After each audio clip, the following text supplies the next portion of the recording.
안녕하십니까, 책돌입니다. 오늘 소개해드릴 책은 하버드 건강 습관입니다. 저자는 다카하시 사카에, 출판사는 이너북입니다. 저자 소개를 간단하게 하겠습니다. 다카하시 사카에, 히비야 가든 클리닉 원장이다. 니온대학 의학부 정신의학 임상 교수이자 의학 박사이다. 2001년부터 2005년까지 하버드 대학교 의학부에서 연구원으로 근무했고 30여 년 동안 정신과 의사로 환자들을 진료하고 있다. 그럼 바로 본문을 보도록 하겠습니다. 마음을 치료하는 정신과 의사가 왜 몸을 건강하게 만드는 습관에 관해서 이야기하려 하는지 의아해하는 사람도 많을 것이다. 우리는 마음과 몸을 별개의 것으로 여기기 쉽지만 사실 마음과 몸은 떼려야 뗄 수 없는 동전의 양면과 같다. 그러므로 정신과 의사는 마음을 치료할 때 수술칼을 들지만 않을 뿐 신체적인 면에서도 매우 주의를 기울인다. 다른 진료과 전문의와 협력하면서 신체적인 면에 관해서 환자에게 정확한 조언을 해주는 정신과 의사야말로 명이라고 할 수 있다. 그런데 반대로 마음과 몸이 밀접한 관계라는 사실을 지나치게 의식한 나머지 몸의 이상을 마음 탓으로 과도하게 돌리려는 풍조도 존재한다. 시민성 질환처럼 마음의 문제가 몸의 건강을 위협하는 경우도 무시할 수야 없지만 요즘에는 그 점을 필요 이상으로 강조하는 것 같다. 마음 전문가인 내 의견을 말하자면 순수하게 마음의 문제만으로 몸에 문제가 발생하는 사례는 그다지 많지 않다. 남성에게 발기부전이 생기는 원인으로 흔히 스트레스를 꼽는다. 하지만 발기부전 환자가 충분히 휴식을 취하고 스트레스를 줄인다고 해도 발기부전은 쉽사리 낫지 않는다. 대부분 발기부전은 혈관이나 혈류의 이상으로 일어나기 때문이다. 심지어 우울증이 발기부전을 야기한다는 식의 글들이 인터넷상에 넘쳐나는데 그것도 완전히 틀린 말이다. 진짜 우울증에 걸리는 사람은 100명 중에 1명꼴에 불과한데 성인 남성의 발기부전 유병률은 약 25%나 된다. 따라서 대부분 발기부전은 우울증과 관련이 없다고 할 수 있다. 이와 대조적으로 몸의 이상 증세가 마음에 악영향을 끼치는 사례는 숱하게 찾아볼 수 있다. 비만에서 벗어나지 못하면 자신을 책망하게 되고 자신감을 잃어버리고 만다. 불면증에서 벗어나지 못하면 우울해지고 무기력해진다. 발기부전 때문에 스트레스를 많이 받는다. 이처럼 마음의 병은 몸의 이상 증세에서 기인한다. 그러므로 마음을 치료하려면 무턱대고 정신안정제 같은 약을 먹기보다는 우선 몸 상태를 개선해야 한다. 몸 상태가 개선되면 마음의 병은 뒤따라서 나아지는 법이다. 이것이 정신과 의사로서의 내 견해이다. 몸의 이상 증세는 유전적인 요인도 얼마간 관여하지만 대부분 잘못된 생활 습관에서 비롯된다. 식사, 수면, 운동 등 일상적인 생활 습관이 좋고 나쁨이 몸의 이상 증세에 관여하는 가장 큰 요인인 것이다. 달리 말하면 약을 쓰지 않고 생활 습관을 바꾸는 것만으로도 몸의 이상 때문에 생기는 마음의 병을 말끔히 고칠 수 있다는 뜻이며 실제로 그런 사례가 수두룩하다. 정신적인 면에서 심한 고통에 시달리다가 내 진료실을 찾아온 환자에게 몸이 건강해지면 정신적인 고통도 사라집니다 라고 조언을 하면 암울하던 환자의 표정이 확 밝아진다. 눈에 보이지 않는 마음보다는 눈에 보이는 몸이 돌보는 편이 훨씬 쉽기 때문이다.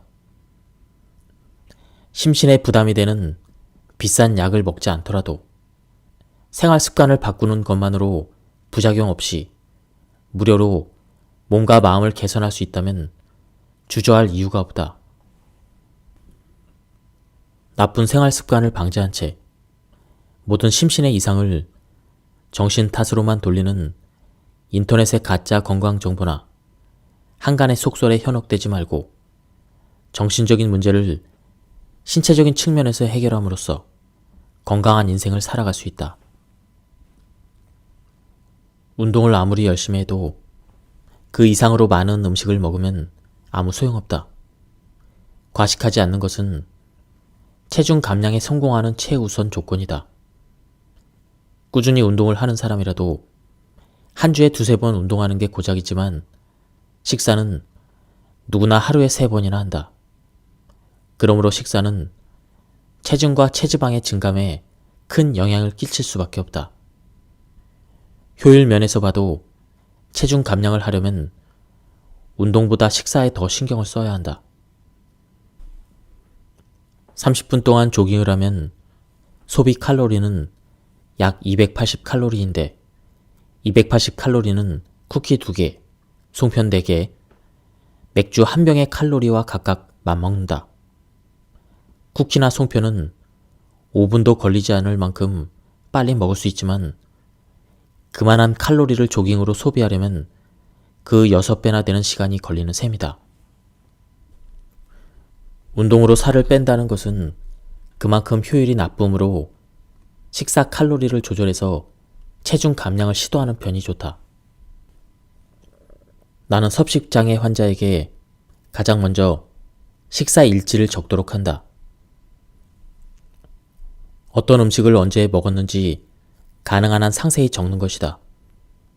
식사 일지를 통해 무엇을 어떻게 얼마나 먹었는지 한눈에 파악한다면 자신이 얼마나 음식을 거부하고 있는지, 얼마나 많은 음식을 먹고 매번 토해내는지 절실히 실감할 수 있을 것이다. 나는 거식증 환자와 함께 식사 일지를 살펴보면서 이 식사 일지에 쓰인 음식 외에 조금이라도 삼킬 수 있는 다른 음식이 있을까요? 라고 물어본다. 이렇게 해서 먹을 수 있는 음식을 서서히 늘려나간다. 마찬가지로 과식증 환자에게는 식사 일지에 쓰인 이 음식을 한번 끊어보세요 라고 조언한다. 이렇게 해서 식사량을 서서히 줄여간다. 하루에 3번 토하는 것을 하루에 1번으로 줄여보시겠습니까? 라고 제안하기도 한다. 이것저것 욕심을 내서 한꺼번에 모든 식습관을 바꾸려 하지 말고 한 번에 하나의 식습관만 바꾸는 것으로 충분하다. 또한 정신과 의사의 지시만 따르기보다는 이 정도라면 내 의지로 쉽게 바꿀 수 있을 것 같다. 이렇게 느껴지는 식습관을 먼저 선택해서 도전해 보는 것이 좋다. 그래야만 스트레스를 덜 받으면서 성공할 가능성을 높일 수 있기 때문이다. 무언가 하나의 식습관이라도 바꾸는 데 성공한다면 그것은 본인의 자신감으로 작용해서 섭식 장애의 근원에 뿌리 내리고 있는 열등감을 조금씩 지워서 없앤다. 이런 식으로 잘못된 식습관을 하나하나 정상으로 되돌릴 수가 있다. 단순한 과식 수준인 경우에도 식사 일지가 효과를 발휘한다. 살찐 사람은 흔히 많이 먹지도 않는데 살찐다거나 물만 마셔도 살찌는 체질이다라는 이런 핑계를 댄다. 하지만 과식은커녕 0칼로리인 물만 마셨는데도 살찐다는 것은 있을 수 없는 일이다. 그런 핑계를 댄다는 것은 무의식 중에 과식하고 있다는 증거일 뿐이다. 그 무의식적인 과식을 알아차리는 데 효과적인 것이 바로 식사일지이다. 식사일지를 적기 시작하면 의사에게 식사 지도를 받지 않아도 이렇게나 많이 먹으니 살찌는 게 당연하지. 이렇게 스스로 깨닫게 된다. 이 점을 스스로 깨달았다는 것은 곧 살 빼기의 첫 관문을 돌파했다는 말과 같다. 이후에는 위에서 설명한 섭식 장애 환자와 마찬가지로 어떤 식습관부터 고칠지 스스로 고민하고 직접 선택한다. 욕심내지 말고 한 번에 하나씩 개선해 나가는 것으로 충분하다. 그리고 처음부터 갑자기 높은 목표를 노려서는 안 된다. 치킨을 너무 좋아해서 날마다 치킨을 먹는 사람이 이제부터는 치킨을 완전히 끊겠다 라는 목표를 세워본들 실현 가능성은 0에 가깝다. 단번에 완전히 끊는 게 아니라 주 7회 먹던 것을 주 6회로 줄이기 시작한다.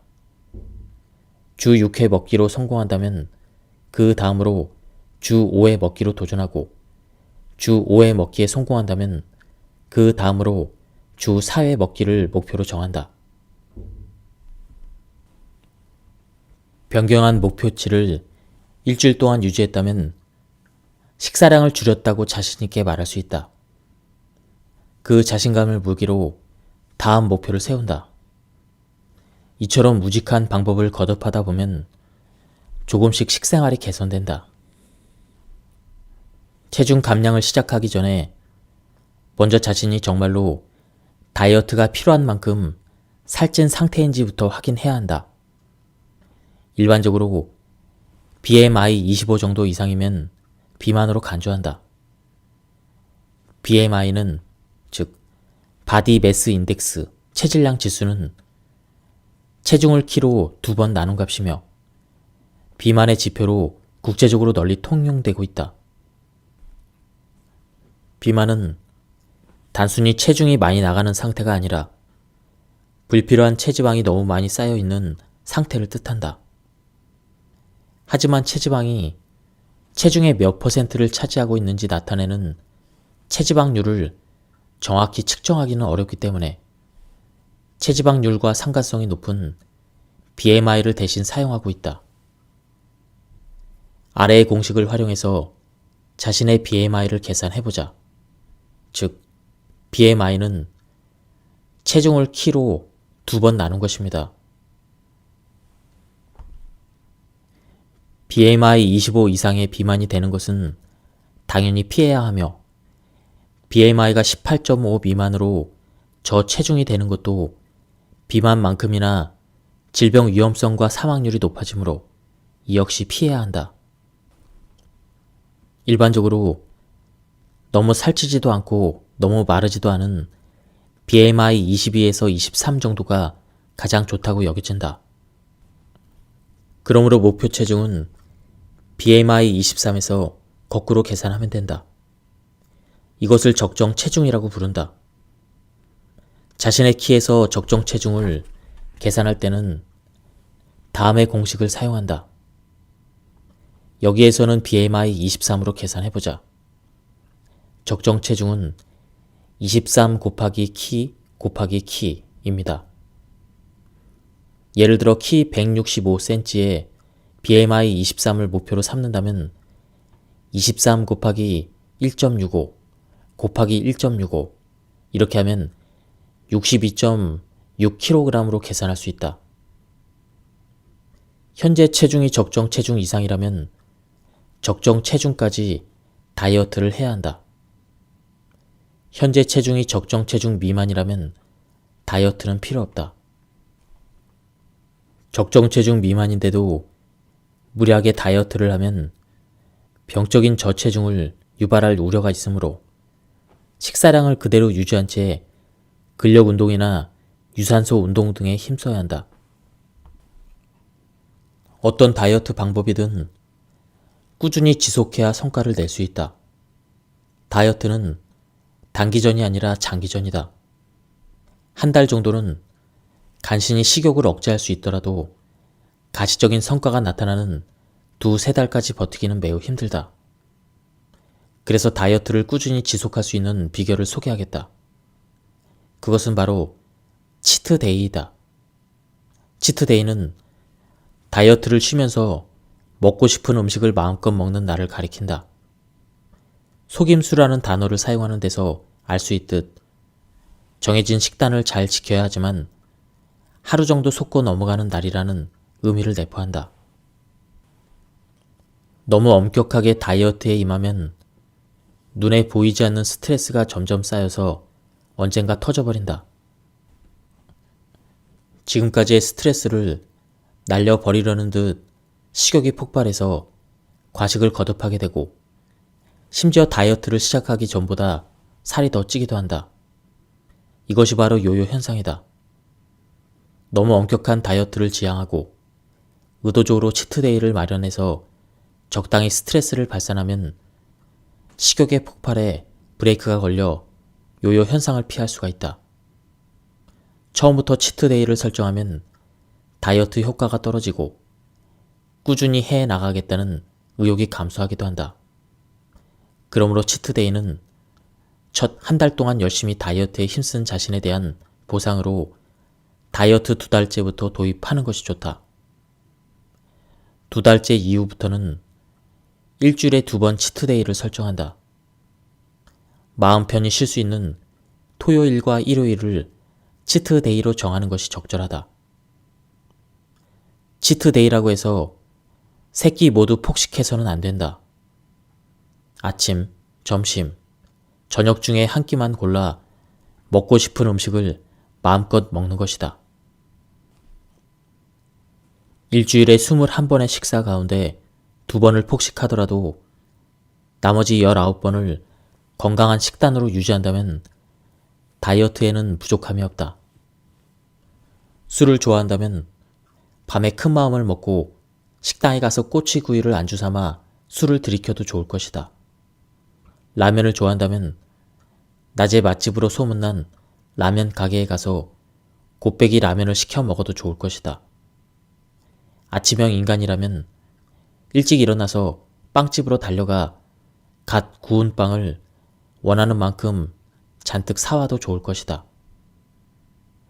주말에 치트데이가 기다리고 있다고 생각하면 힘이 솟아나서 평일에 다이어트를 열심히 할 수가 있다. 간 기능은 기본적으로 그 크기에 비례한다. 간이 클수록 간 기능도 강한 셈이다. 당연히 체격이 클수록 체내 장기도 커진다. 즉, 체격이 큰 서구인이 한국인보다 간도 크고 간 기능도 강하다. 한국인의 체격이 많이 커지긴 했지만 이런 이유 때문에 아직은 평균적으로 한국인이 서구인보다 알코올에 약하다고 할 수 있다. 서구인은 간 기능이 강하기 때문에 대량의 술을 오랫동안 꾸준히 마시더라도 간이 견뎌낸다. 그래서 알코올이 뇌에 침투해서 뇌를 망가뜨리는 줄도 모르는 채 술을 진탕 마시다가 알코올 의존증에 쉽게 걸린다. 그에 비해서 상대적으로 간 기능이 약한 한국인은 알코올이 뇌를 침범할 때까지 대량의 알코올을 꾸준히 섭취할 수 없다. 그 전에 간이 망가지기 때문이다.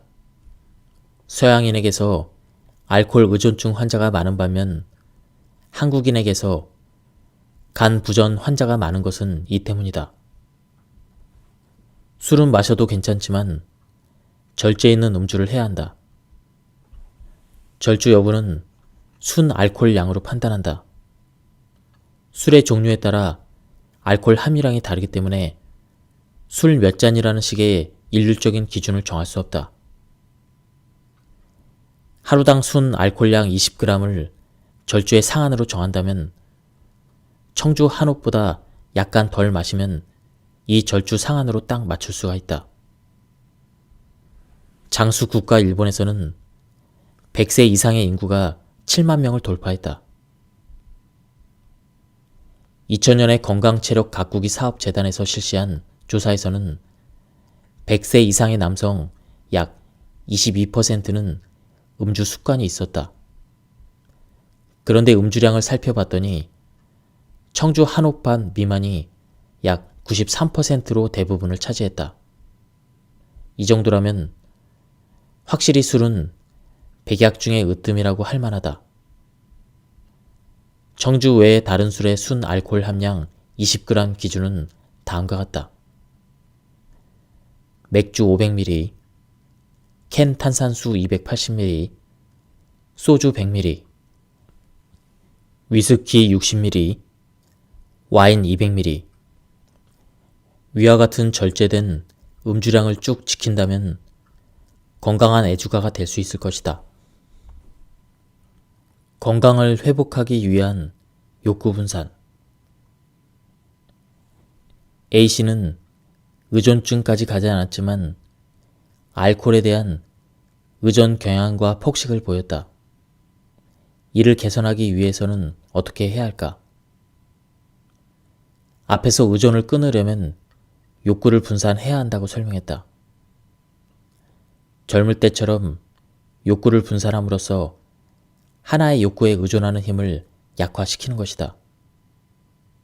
이때 욕구를 약화하는 것만으로 충분하며 완전히 그만두겠다는 강박관념을 가질 필요는 없다. 그래야만 부담 없이 실행하기도 쉽다.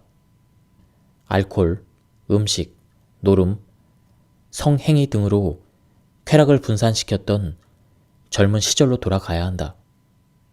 알코올이나 음식에 의존하는 것은 건강에 좋지 않지만 성행위에 의존하는 것은 몸에 나쁘지 않고 오히려 건강해야만 할 수 있는 일이다.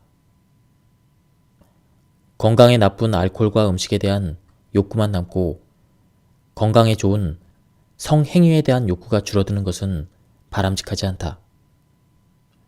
성욕을 되찾고 성행위를 다시 시작해 쾌락을 분산시키는 것이 좋다. 성에 대한 욕구를 강화하면 알코올과 음식에 대한 욕구를 줄일 수가 있다. 의존에서 벗어난다는 것은 독으로 독을 다스리는 일이다. 흔히 술을 끊기 위해서 술을 대신할 것을 찾으라고 한다. 사실 내가 이번 장에서 하고자 하는 말은 바로 이것이다. 지금까지는 술 마시는 대신에 운동을 하라거나 책을 읽으라는 조언을 많은 사람들이 해왔다. 하지만 운동이나 독서는 술처럼 갈망시키는 힘이 없어서 술의 대체품이 될 수 없다. 의존물은 다른 의존물로 대체할 수밖에 없다. 쾌락끼리 서로 치환하는 수밖에 없다. 이는 곧 독으로 독을 다스리는 일이다. 의존하는 대상을 늘려서 각각의 의존성을 줄이자. 이렇게 하면 각각의 욕구는 의존이 아니라 취향 수준으로 옅어진다. 이처럼 성행위에 중점을 둔 생활을 함으로써 음주량과 식사량을 줄일 수가 있다. 이러한 생활을 염두에 두면 1장의 식욕 다스리기와 2장의 절주를 실천하기가 쉬워진다. 제3장의 내용을 바탕으로 제1장과 제2장에서 설명한 식사 제한법과 절주법을 반드시 실천하길 바란다. 배가 불룩 튀어나온 사람은 아마도 운동을 싫어하거나 달리기를 힘들어할 것이다. 그래서 일단 걷기 운동부터 시작하기를 권한다. 이왕 걸을 바에는 줄곧 산책하듯 설렁설렁 걷기보다는 도중에 숨이 약간 가빠질 정도의 속보를 혼합해서 걷는 편이 좋다. 속보로 걸을 때는 골반을 세워서 등과 가슴을 쫙 편 자세를 유지하고 양팔을 앞뒤로 흔들면서 성큼성큼 걷는다. 속보로 걷다가 호흡이 가빠지면 페이스를 낮춰서 천천히 걷는다. 그러다가 호흡이 편해지면 또다시 속보에 도전한다. 중간에 숨이 끊어지지 않도록 페이스를 조절하는 것이 중요하다. 페이스를 너무 올리면 산소가 부족해져서 오히려 내장 지방을 연소시키기가 어려워지기 때문이다. 이런 식으로 천천히 걷기, 속보, 천천히 걷기를 반복하면서 총 30분 이상을 걷는다. 이것을 주 2회에서 4회 실시한다. 30분의 운동 시간 중에서 속보가 절반 이상을 차지한다면 내장 지방을 연소시키는 데 매우 효과적이다. 걷기 운동으로 내장 지방이 작아지고 체중이 줄어들면 몸이 가벼워져서 마침내 조깅에 도전할 수 있다. 속보에 익숙해지고 서서히 걷는 속도가 빨라졌다면 이번에는 속보와 조깅을 혼합해보자. 처음에는 속보로 시작한다. 그리고 기분이 내키면 천천히 달려보자. 그러다가 호흡이 가빠지면 속보로 페이스를 줄인다. 이런 식으로 속보, 조깅, 속보를 반복하면서 총 15분 이상 운동한다. 이것을 주 2회에서 4회 실시한다. 이제부터는 수면의 행동요법을 시도해보자. 먼저 10가지 핵심 개략적인 내용을 소개한다. 쭉 살펴보면 그다지 어려운 내용이 아님을 알 수 있을 것이다. 1. 나이가 들면서 수면 시간이 줄어드는 현상을 받아들인다. 2. 한두 번 잠을 못 자는 것으로 호들갑 떨지 않는다. 3. 규칙적인 생활 리듬을 만든다. 4. 잠드는 시각은 매일 다르더라도 항상 동일한 시각에 일어난다. 5. 낮잠을 30분 이상 자지 않는다. 6. 온종일 빈둥대지 말고 되도록 신체를 움직인다. 7. 매일 아침 햇볕을 쐬고 저녁 이후에 강한 빛을 쐬지 않도록 한다. 저녁 이후에는 카페인 음료를 삼간다. 매일 욕조 목욕을 한다. 10. 잠자는 시각에 집착하지 않는다. 위의 행동요법을 실시하지 않으면 수면제를 아무리 들려도 좀처럼 잠들 수 없다. 스스로 변화하려는 노력을 포기한 채 의사나 수면제에만 기대려 하는 것은 나 몰라라 하는 태도이고 너무나 무책임한 태도이다. 그 피해는 고스란히 자신에게 돌아온다. 악인은 온종일 잠자는 것이 일이다. 단시간의 수면을 하루에도 몇 번씩 거듭한다. 이것을 다상성 수면이라고 한다. 먹고 노는 것 말고는 종일 잠만 자는 고양이처럼 많은 동물들은 다상성 수면을 취한다. 사람은 어른이 되면 장시간의 수면을 하루에 한 번 취하게 된다. 이것을 단상성 수면이라고 한다. 하지만 고령자가 되면 또다시 다상성 수면으로 돌아간다. 단상성 수면의 1회당 수면은 깊지만 다상성 수면의 1회당 수면은 얕다. 부족한 수면 시간을 낮잠으로 보충하게 되면서 다상성 수면이 더욱 고착화된다. 이런 현상은 남성에게서 더욱 두드러진다. 여성은 나이가 들어도 남성보다는 비교적 한 번에 몰아서 잘 수 있다. 인간은 몸과 마음이 요구하는 시간 이상으로 수면을 취할 수 없다. 따라서 나이가 들면서 수면 시간이 적어질 수밖에 없는 것이다. 그러나 많은 사람은 나이가 들어도 젊었을 때처럼 잠을 잘 수 있다고 믿는다. 내 진료실에도 가끔씩 70대 환자가 찾아와서 5시간밖에 못 자는데 적어도 6시간은 더 자고 싶다고 푸념하는 사람들이 있다. 그런 환자에게는 70대가 되면 6시간 이상 푹 자는 건 힘듭니다. 지금이 정상입니다 라고 설명한다. 불면증이니까 수면제를 처방해 드릴게요. 이렇게 덧붙이지 않는다. 이런 환자에게 매번 수면제를 처방하고 일주일마다 병원에 오도록 하는 의사는 좋은 의사라고 할 수 없다. 평일뿐 아니라 휴일에도 규칙적인 생활 리듬을 무너뜨리지 않도록 한다. 휴일에 아무 일이 없다고 늦잠을 자버리면 평일에 모처럼 정비해 두었던 체내 시계의 리듬이 흐트러진다. 매일 아침 7시에 일어나는 사람이 전날에 밤새우는 바람에 10시까지 늦잠을 자버리면 체내 시계는 뒤로 늦춰지며 어긋난다. 그러면 멜라토닌 분비 타이밍이 늦어지고 분비량도 줄어들면서 밤에 잠들기 힘들어진다. 애초에 휴일에 늦잠을 잔다는 것은 평일에 수면 시간이 부족하다는 증거이다. 휴일에 낮잠을 자지 않아도 문제가 없도록 평일에 수면 리듬을 제대로 갖추어야 한다. 휴일에 늦잠은 1시간 이내로 억제하는 것이 좋다. 1시간 정도의 늦잠으로는 체내 시계가 크게 흐트러지지 않기 때문이다. 잠드는 시각이 매일 다르더라도 항상 동일한 시각에 일어난다.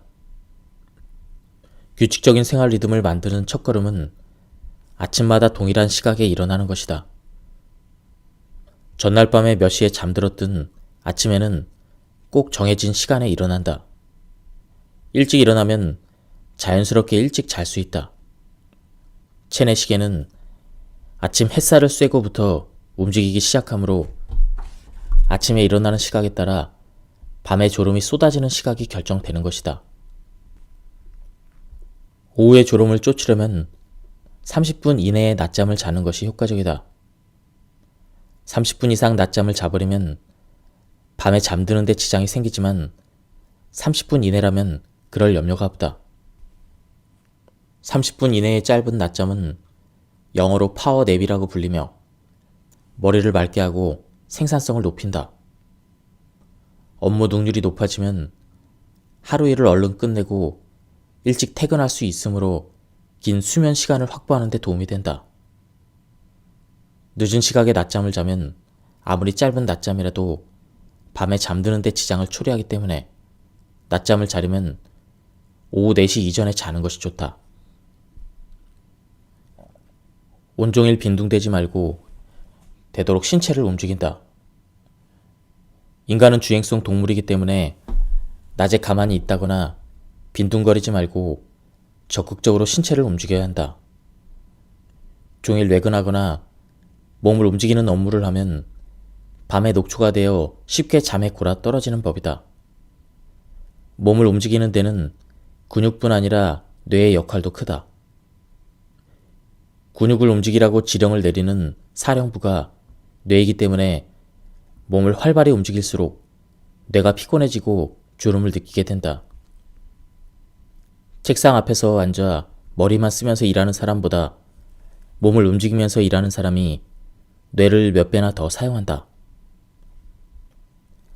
앉아서 일하는 시간이 긴 사람은 엘리베이터나 에스컬레이터를 타는 대신에 계단을 오르거나 기분 전환으로 멀리 산책하러 다녀오는 등의 방법으로 낮 동안의 운동량을 늘려야 한다.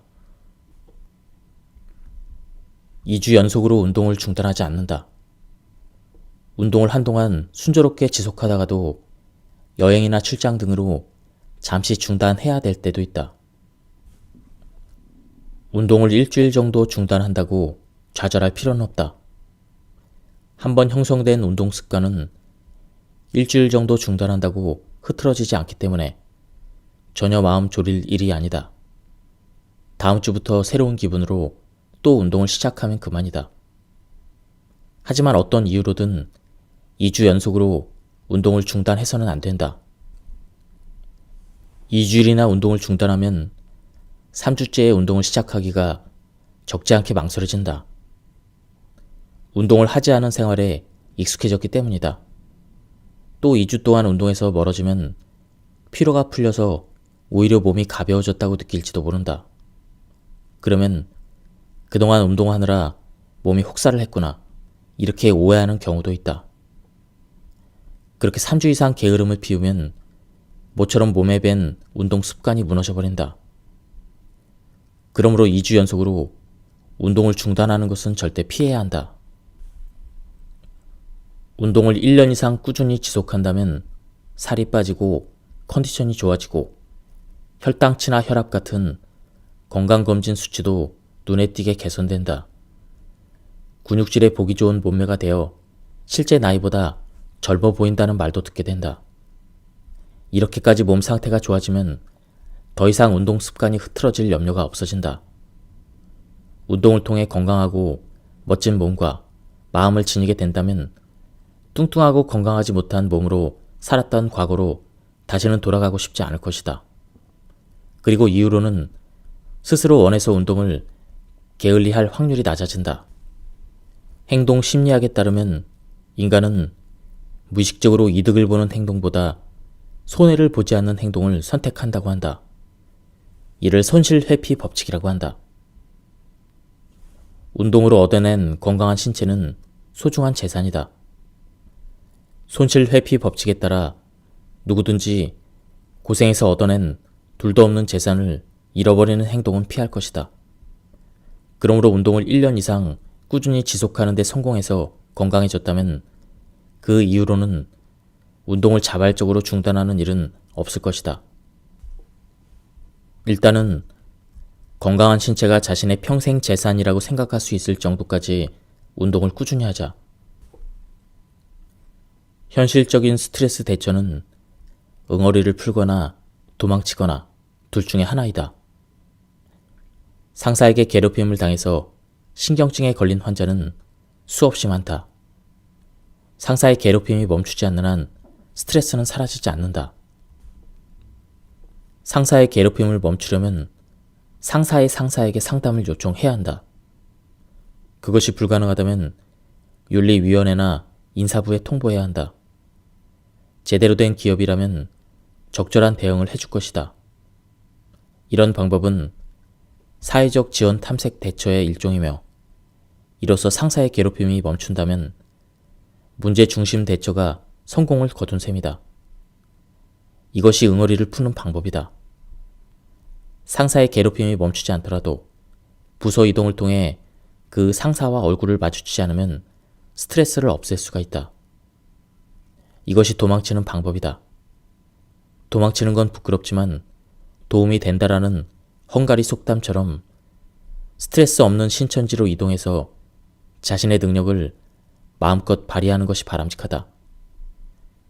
이처럼 문제 중심 대처는 응어리를 풀거나 도망치는 형태로 활용할 수 있다.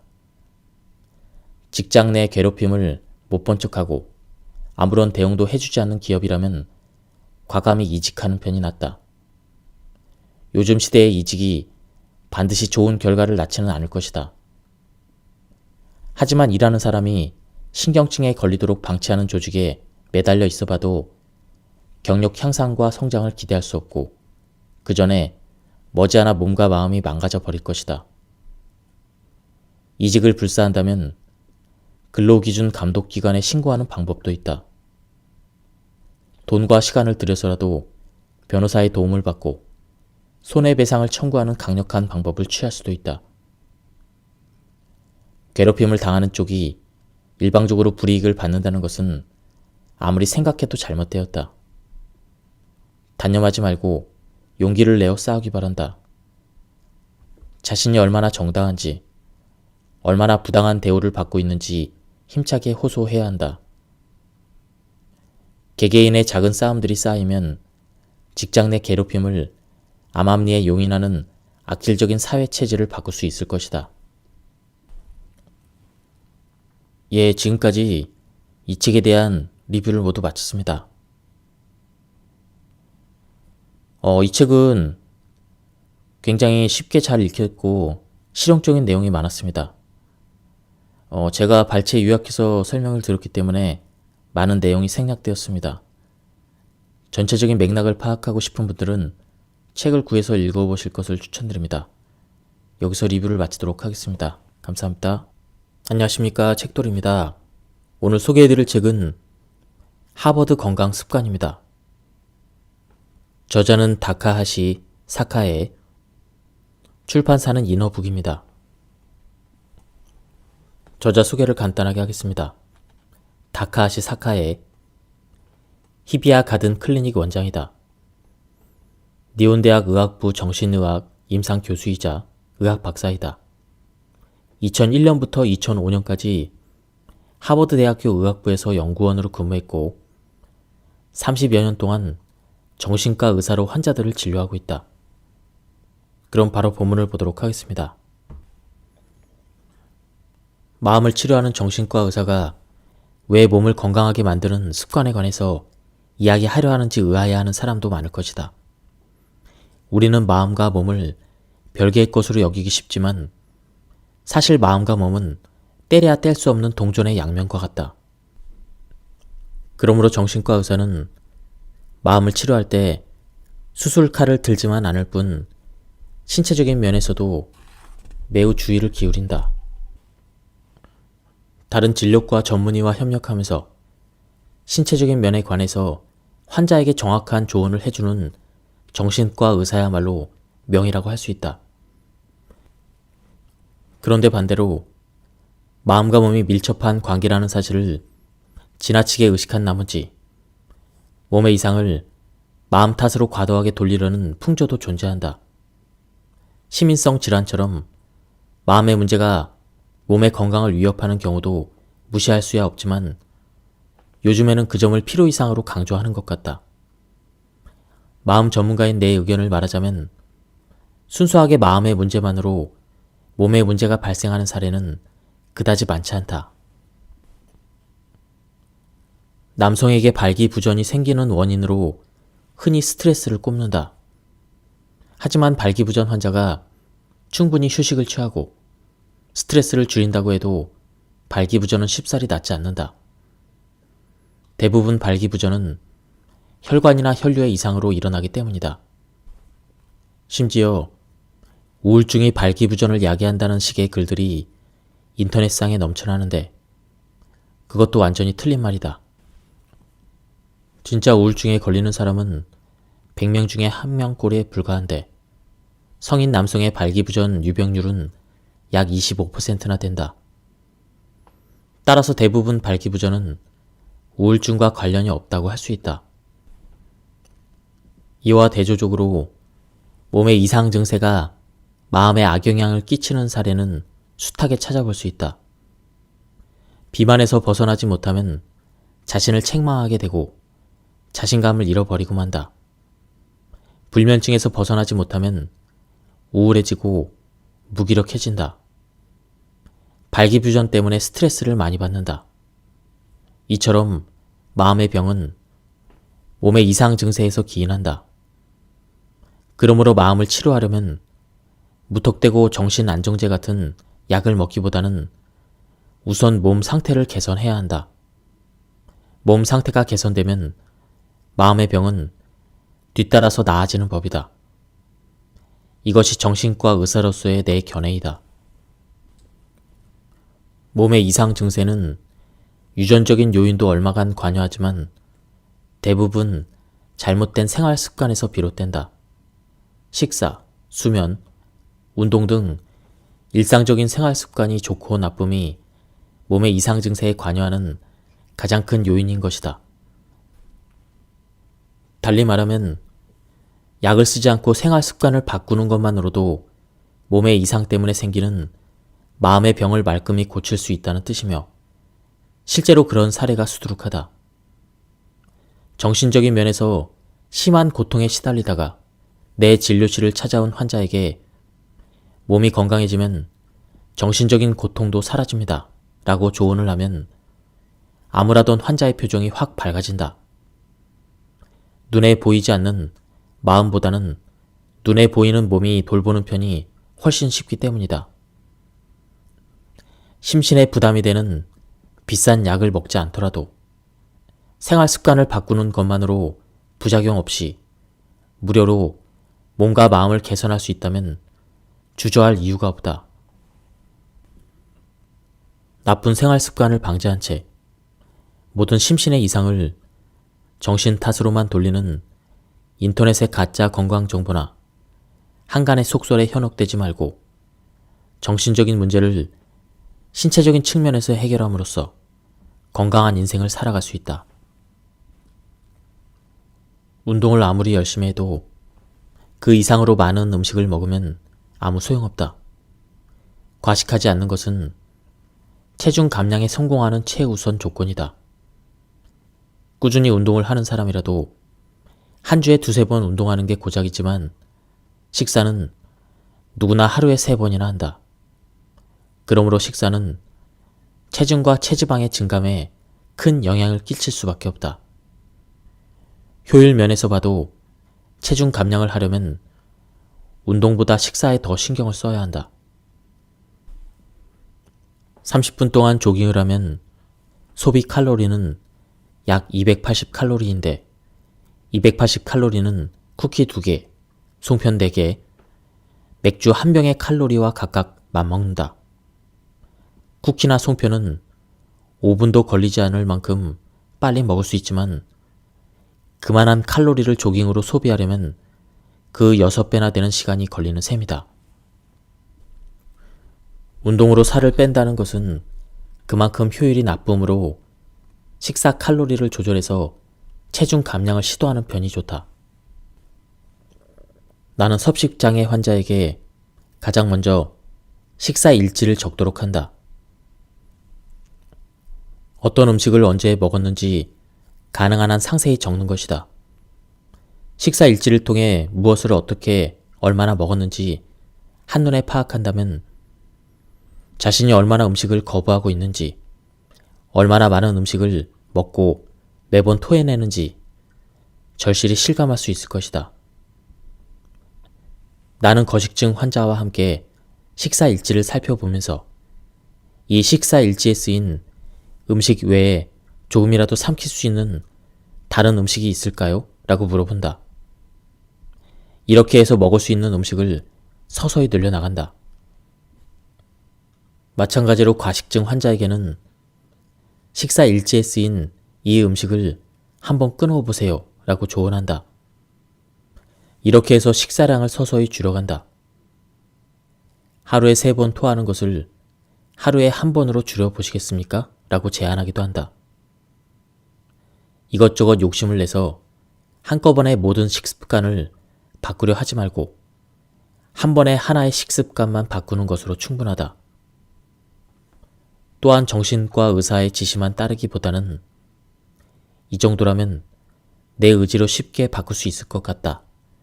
이렇게 느껴지는 식습관을 먼저 선택해서 도전해 보는 것이 좋다. 그래야만 스트레스를 덜 받으면서 성공할 가능성을 높일 수 있기 때문이다. 무언가 하나의 식습관이라도 바꾸는 데 성공한다면 그것은 본인의 자신감으로 작용해서 섭식 장애의 근원에 뿌리 내리고 있는 열등감을 조금씩 지워서 없앤다. 이런 식으로 잘못된 식습관을 하나하나 정상으로 되돌릴 수가 있다. 단순한 과식 수준인 경우에도 식사 일지가 효과를 발휘한다. 살찐 사람은 흔히 많이 먹지도 않는데 살찐다거나 물만 마셔도 살찌는 체질이다라는 이런 핑계를 댄다. 하지만 과식은커녕 0칼로리인 물만 마셨는데도 살찐다는 것은 있을 수 없는 일이다. 그런 핑계를 댄다는 것은 무의식 중에 과식하고 있다는 증거일 뿐이다. 그 무의식적인 과식을 알아차리는 데 효과적인 것이 바로 식사일지이다. 식사일지를 적기 시작하면 의사에게 식사 지도를 받지 않아도 이렇게나 많이 먹으니 살찌는 게 당연하지. 이렇게 스스로 깨닫게 된다. 이 점을 스스로 깨달았다는 것은 곧 살 빼기의 첫 관문을 돌파했다는 말과 같다. 이후에는 위에서 설명한 섭식 장애 환자와 마찬가지로 어떤 식습관부터 고칠지 스스로 고민하고 직접 선택한다.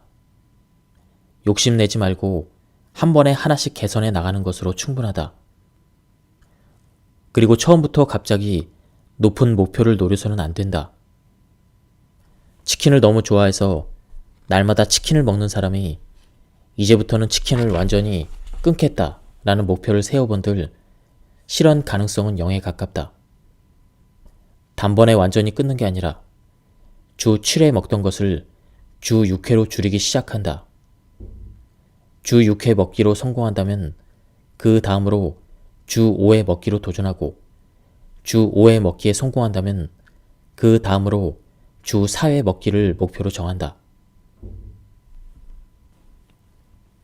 변경한 목표치를 일주일 동안 유지했다면 식사량을 줄였다고 자신있게 말할 수 있다. 그 자신감을 무기로 다음 목표를 세운다. 이처럼 무직한 방법을 거듭하다 보면 조금씩 식생활이 개선된다. 체중 감량을 시작하기 전에 먼저 자신이 정말로 다이어트가 필요한 만큼 살찐 상태인지부터 확인해야 한다. 일반적으로 BMI 25 정도 이상이면 비만으로 간주한다. BMI는 즉 바디 매스 인덱스 체질량 지수는 체중을 키로 2번 나눈 값이며 비만의 지표로 국제적으로 널리 통용되고 있다. 비만은 단순히 체중이 많이 나가는 상태가 아니라 불필요한 체지방이 너무 많이 쌓여 있는 상태를 뜻한다. 하지만 체지방이 체중의 몇 퍼센트를 차지하고 있는지 나타내는 체지방률을 정확히 측정하기는 어렵기 때문에 체지방률과 상관성이 높은 BMI를 대신 사용하고 있다. 아래의 공식을 활용해서 자신의 BMI를 계산해보자. 즉, BMI는 체중을 키로 2번 나눈 것입니다. BMI 25 이상의 비만이 되는 것은 당연히 피해야 하며 BMI가 18.5 미만으로 저체중이 되는 것도 비만만큼이나 질병 위험성과 사망률이 높아지므로 이 역시 피해야 한다. 일반적으로 너무 살찌지도 않고 너무 마르지도 않은 BMI 22에서 23 정도가 가장 좋다고 여겨진다. 그러므로 목표 체중은 BMI 23에서 거꾸로 계산하면 된다. 이것을 적정 체중이라고 부른다. 자신의 키에서 적정 체중을 계산할 때는 다음의 공식을 사용한다. 여기에서는 BMI 23으로 계산해보자. 적정 체중은 23 곱하기 키 곱하기 키입니다. 예를 들어 키 165cm에 BMI 23을 목표로 삼는다면 23 곱하기 1.65 곱하기 1.65 이렇게 하면 62.6kg으로 계산할 수 있다. 현재 체중이 적정 체중 이상이라면 적정 체중까지 다이어트를 해야 한다. 현재 체중이 적정 체중 미만이라면 다이어트는 필요 없다. 적정 체중 미만인데도 무리하게 다이어트를 하면 병적인 저체중을 유발할 우려가 있으므로 식사량을 그대로 유지한 채 근력 운동이나 유산소 운동 등에 힘써야 한다. 어떤 다이어트 방법이든 꾸준히 지속해야 성과를 낼 수 있다. 다이어트는 단기전이 아니라 장기전이다. 한 달 정도는 간신히 식욕을 억제할 수 있더라도 가시적인 성과가 나타나는 2-3달까지 버티기는 매우 힘들다. 그래서 다이어트를 꾸준히 지속할 수 있는 비결을 소개하겠다. 그것은 바로 치트데이이다. 치트데이는 다이어트를 쉬면서 먹고 싶은 음식을 마음껏 먹는 날을 가리킨다. 속임수라는 단어를 사용하는 데서 알 수 있듯 정해진 식단을 잘 지켜야 하지만 하루 정도 속고 넘어가는 날이라는 의미를 내포한다. 너무 엄격하게 다이어트에 임하면 눈에 보이지 않는 스트레스가 점점 쌓여서 언젠가 터져버린다. 지금까지의 스트레스를 날려버리려는 듯 식욕이 폭발해서 과식을 거듭하게 되고 심지어 다이어트를 시작하기 전보다 살이 더 찌기도 한다. 이것이 바로 요요 현상이다. 너무 엄격한 다이어트를 지향하고 의도적으로 치트데이를 마련해서 적당히 스트레스를 발산하면 식욕의 폭발에 브레이크가 걸려 요요 현상을 피할 수가 있다.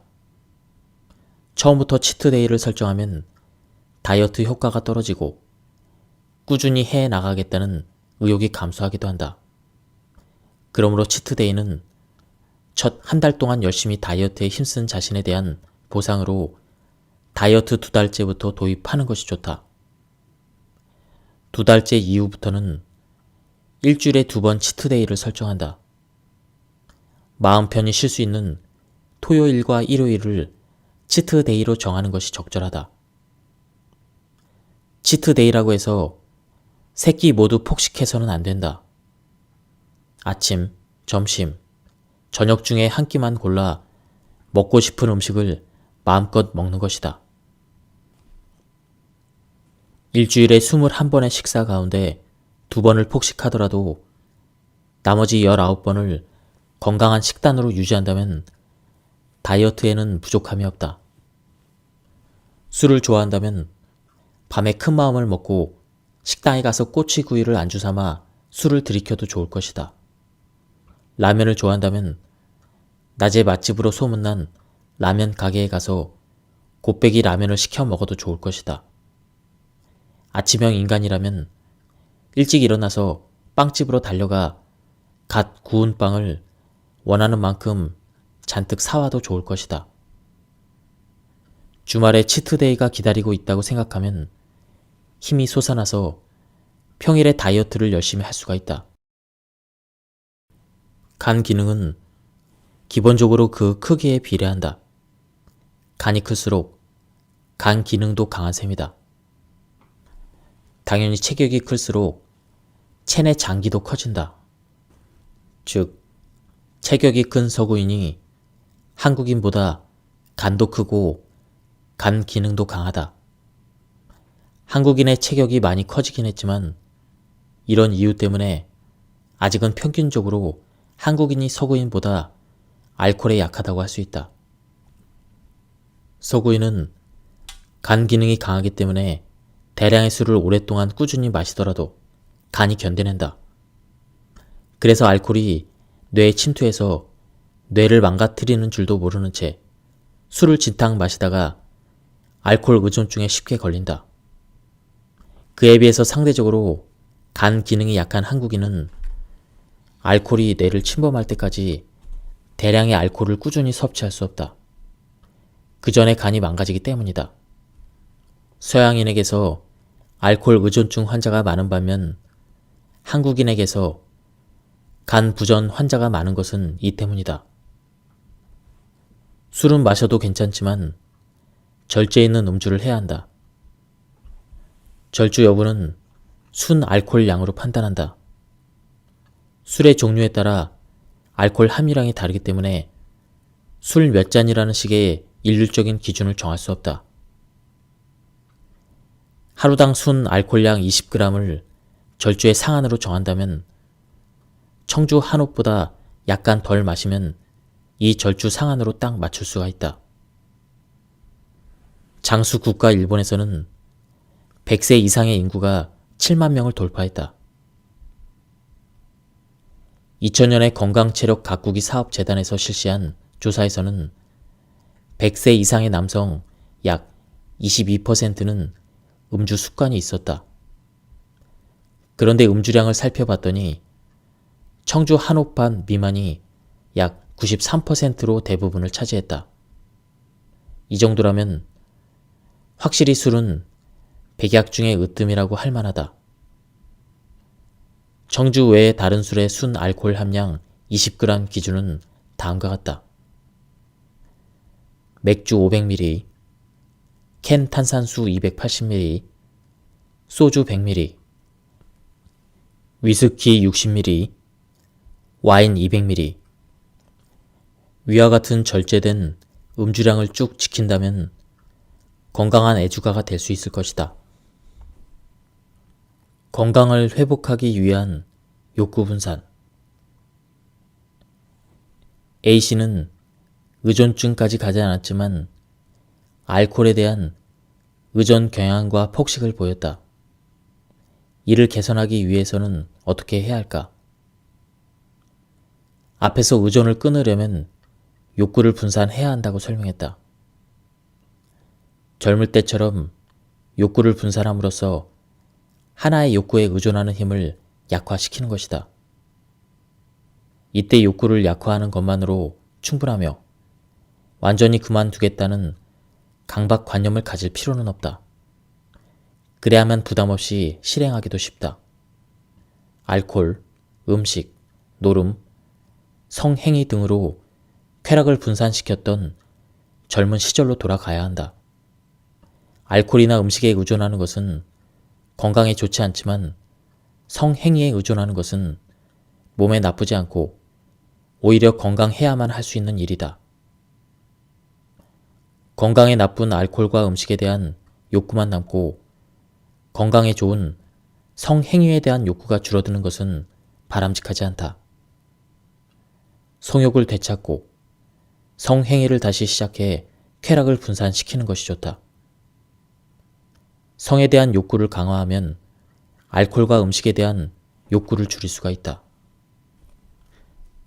의존에서 벗어난다는 것은 독으로 독을 다스리는 일이다. 흔히 술을 끊기 위해서 술을 대신할 것을 찾으라고 한다. 사실 내가 이번 장에서 하고자 하는 말은 바로 이것이다. 지금까지는 술 마시는 대신에 운동을 하라거나 책을 읽으라는 조언을 많은 사람들이 해왔다. 하지만 운동이나 독서는 술처럼 갈망시키는 힘이 없어서 술의 대체품이 될 수 없다. 의존물은 다른 의존물로 대체할 수밖에 없다. 쾌락끼리 서로 치환하는 수밖에 없다. 이는 곧 독으로 독을 다스리는 일이다. 의존하는 대상을 늘려서 각각의 의존성을 줄이자. 이렇게 하면 각각의 욕구는 의존이 아니라 취향 수준으로 옅어진다. 이처럼 성행위에 중점을 둔 생활을 함으로써 음주량과 식사량을 줄일 수가 있다. 이러한 생활을 염두에 두면 1장의 식욕 다스리기와 2장의 절주를 실천하기가 쉬워진다. 제3장의 내용을 바탕으로 제1장과 제2장에서 설명한 식사 제한법과 절주법을 반드시 실천하길 바란다. 배가 불룩 튀어나온 사람은 아마도 운동을 싫어하거나 달리기를 힘들어할 것이다. 그래서 일단 걷기 운동부터 시작하기를 권한다. 이왕 걸을 바에는 줄곧 산책하듯 설렁설렁 걷기보다는 도중에 숨이 약간 가빠질 정도의 속보를 혼합해서 걷는 편이 좋다. 속보로 걸을 때는 골반을 세워서 등과 가슴을 쫙 편 자세를 유지하고 양팔을 앞뒤로 흔들면서 성큼성큼 걷는다. 속보로 걷다가 호흡이 가빠지면 페이스를 낮춰서 천천히 걷는다. 그러다가 호흡이 편해지면 또다시 속보에 도전한다. 중간에 숨이 끊어지지 않도록 페이스를 조절하는 것이 중요하다. 페이스를 너무 올리면 산소가 부족해져서 오히려 내장 지방을 연소시키기가 어려워지기 때문이다. 이런 식으로 천천히 걷기, 속보, 천천히 걷기를 반복하면서 총 30분 이상을 걷는다. 이것을 주 2회에서 4회 실시한다. 30분의 운동 시간 중에서 속보가 절반 이상을 차지한다면 내장 지방을 연소시키는 데 매우 효과적이다. 걷기 운동으로 내장 지방이 작아지고 체중이 줄어들면 몸이 가벼워져서 마침내 조깅에 도전할 수 있다. 속보에 익숙해지고 서서히 걷는 속도가 빨라졌다면 이번에는 속보와 조깅을 혼합해보자. 처음에는 속보로 시작한다. 그리고 기분이 내키면 천천히 달려보자. 그러다가 호흡이 가빠지면 속보로 페이스를 줄인다. 이런 식으로 속보, 조깅, 속보를 반복하면서 총 15분 이상 운동한다. 이것을 주 2회에서 4회 실시한다. 이제부터는 수면의 행동요법을 시도해보자. 먼저 10가지 핵심 개략적인 내용을 소개한다. 쭉 살펴보면 그다지 어려운 내용이 아님을 알 수 있을 것이다. 1. 나이가 들면서 수면 시간이 줄어드는 현상을 받아들인다. 2. 한두 번 잠을 못 자는 것으로 호들갑 떨지 않는다. 3. 규칙적인 생활 리듬을 만든다. 4. 잠드는 시각은 매일 다르더라도 항상 동일한 시각에 일어난다. 5. 낮잠을 30분 이상 자지 않는다. 6. 온종일 빈둥대지 말고 되도록 신체를 움직인다. 7. 매일 아침 햇볕을 쐬고 저녁 이후에 강한 빛을 쐬지 않도록 한다. 저녁 이후에는 카페인 음료를 삼간다. 매일 욕조 목욕을 한다. 10. 잠자는 시각에 집착하지 않는다. 위의 행동요법을 실시하지 않으면 수면제를 아무리 들려도 좀처럼 잠들 수 없다. 스스로 변화하려는 노력을 포기한 채 의사나 수면제에만 기대려 하는 것은 나 몰라라 하는 태도이고 너무나 무책임한 태도이다. 그 피해는 고스란히 자신에게 돌아온다. 아기는 온종일 잠자는 것이 일이다. 단시간의 수면을 하루에도 몇 번씩 거듭한다. 이것을 다상성 수면이라고 한다.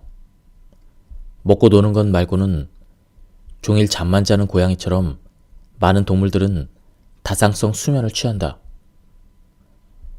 사람은 어른이 되면 장시간의 수면을 하루에 한 번 취하게 된다. 이것을 단상성 수면이라고 한다. 하지만 고령자가 되면 또다시 다상성 수면으로 돌아간다.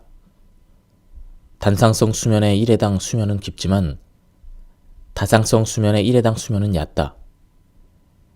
부족한 수면 시간을 낮잠으로 보충하게 되면서 다상성 수면이 더욱 고착화된다.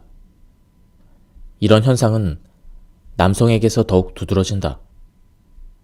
여성은 나이가 들어도 남성보다는 비교적 한 번에 몰아서 잘 수 있다. 인간은 몸과 마음이 요구하는 시간 이상으로 수면을 취할 수 없다. 따라서 나이가 들면서 수면 시간이 적어질 수밖에 없는 것이다. 그러나 많은 사람은 나이가 들어도 젊었을 때처럼 잠을 잘 수 있다고 믿는다. 내 진료실에도 가끔씩 70대 환자가 찾아와서 5시간밖에 못 자는데 적어도 6시간은 더 자고 싶다고 푸념하는 사람들이 있다. 그런 환자에게는 70대가 되면 6시간 이상 푹 자는 건 힘듭니다. 지금이 정상입니다 라고 설명한다. 불면증이니까 수면제를 처방해 드릴게요. 이렇게 덧붙이지 않는다.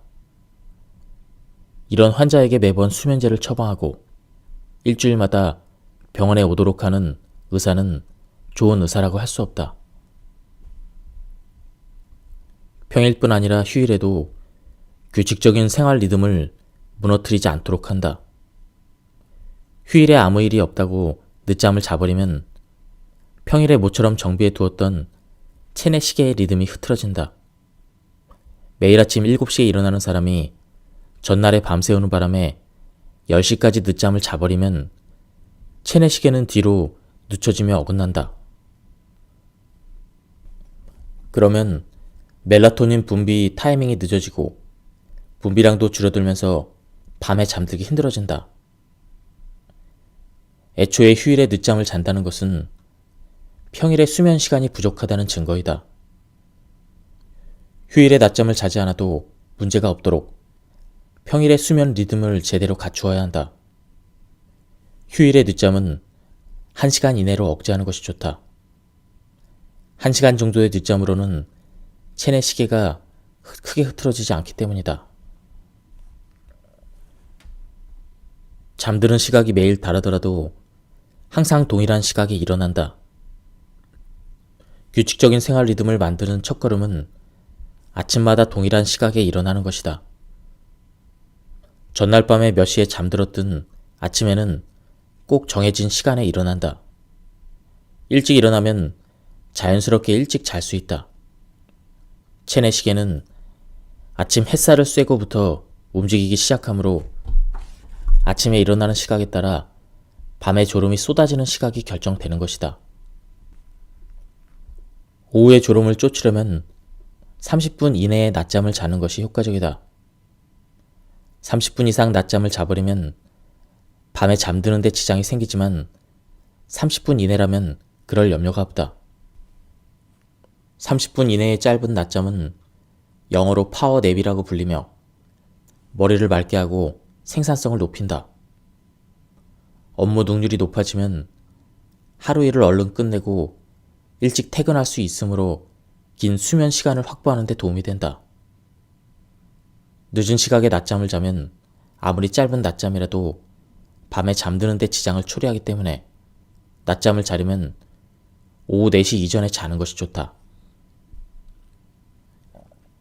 온종일 빈둥대지 말고 되도록 신체를 움직인다. 인간은 주행성 동물이기 때문에 낮에 가만히 있다거나 빈둥거리지 말고 적극적으로 신체를 움직여야 한다. 종일 외근하거나 몸을 움직이는 업무를 하면 밤에 녹초가 되어 쉽게 잠에 골아 떨어지는 법이다. 몸을 움직이는 데는 근육뿐 아니라 뇌의 역할도 크다. 근육을 움직이라고 지령을 내리는 사령부가 뇌이기 때문에 몸을 활발히 움직일수록 뇌가 피곤해지고 졸음을 느끼게 된다. 책상 앞에서 앉아 머리만 쓰면서 일하는 사람보다 몸을 움직이면서 일하는 사람이 뇌를 몇 배나 더 사용한다. 앉아서 일하는 시간이 긴 사람은 엘리베이터나 에스컬레이터를 타는 대신에 계단을 오르거나 기분 전환으로 멀리 산책하러 다녀오는 등의 방법으로 낮 동안의 운동량을 늘려야 한다. 2주 연속으로 운동을 중단하지 않는다. 운동을 한동안 순조롭게 지속하다가도 여행이나 출장 등으로 잠시 중단해야 될 때도 있다. 운동을 일주일 정도 중단한다고 좌절할 필요는 없다. 한번 형성된 운동 습관은 일주일 정도 중단한다고 흐트러지지 않기 때문에 전혀 마음 졸일 일이 아니다. 다음 주부터 새로운 기분으로 또 운동을 시작하면 그만이다. 하지만 어떤 이유로든 2주 연속으로 운동을 중단해서는 안 된다. 2주일이나 운동을 중단하면 3주째의 운동을 시작하기가 적지 않게 망설여진다.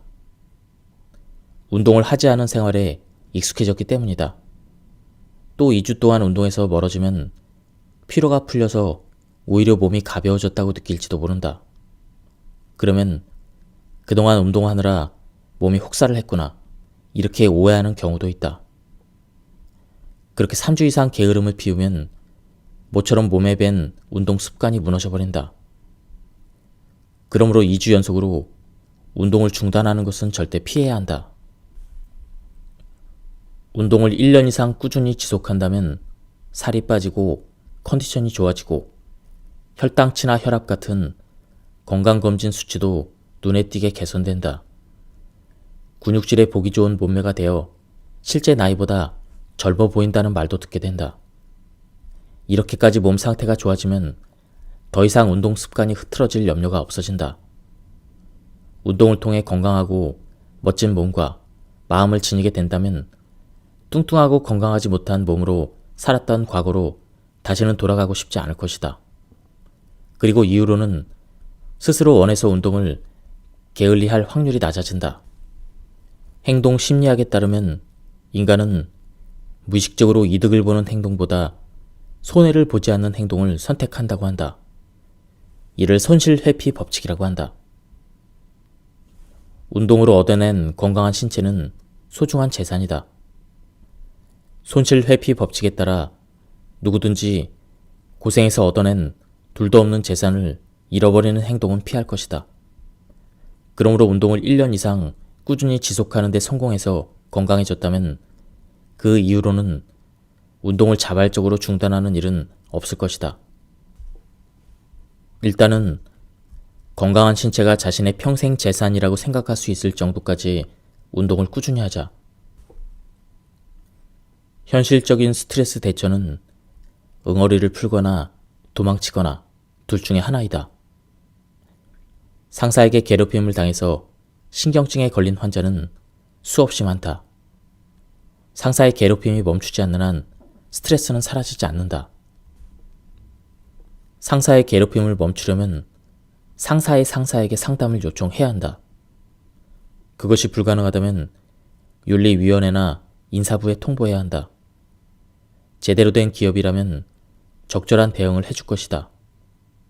이런 방법은 사회적 지원 탐색 대처의 일종이며 이로써 상사의 괴롭힘이 멈춘다면 문제 중심 대처가 성공을 거둔 셈이다. 이것이 응어리를 푸는 방법이다. 상사의 괴롭힘이 멈추지 않더라도 부서 이동을 통해 그 상사와 얼굴을 마주치지 않으면 스트레스를 없앨 수가 있다. 이것이 도망치는 방법이다. 도망치는 건 부끄럽지만 도움이 된다라는 헝가리 속담처럼 스트레스 없는 신천지로 이동해서 자신의 능력을 마음껏 발휘하는 것이 바람직하다.